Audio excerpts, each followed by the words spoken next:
Hi everyone, it's Anya. Welcome back. Today I am making these pumpkin muffins. They are stuffed with a cream cheese filling and they have plenty of warm fall spices throughout, so let's go ahead and get started.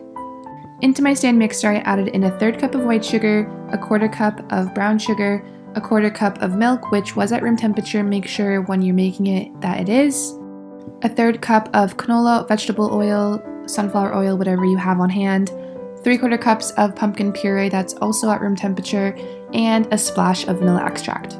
We're going to give that a good mix for about 3 to 4 minutes until everything is well combined, and then we'll move on. Now for the dry ingredients, we're going to add in 1.5 cups of all-purpose flour, and then all of the warm fall spices, so 1.5 teaspoons of cinnamon, and then 1/2 teaspoon of nutmeg, cloves, and allspice. I used 2.5 teaspoons of baking powder for the raising agent, and then I gave it a good mix until it turned into a nice thick batter.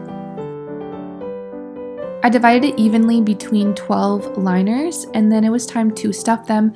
I actually didn't film the portion of making the cream cheese filling, but it is quite simple, and I'll have the details of the measurements in the description box. Once they're ready to go, I placed into the oven at 350 Fahrenheit for about 15 minutes. You'll know it's ready when a toothpick is inserted on the side and comes out clean. I personally like to eat my muffins warm, so I just waited until they cool down a little bit before digging in, and the texture inside is incredible mixed with the filling. Look at that. Just look at that. Anyways, I hope you guys give it a try and enjoy, and I will talk to you in the next one.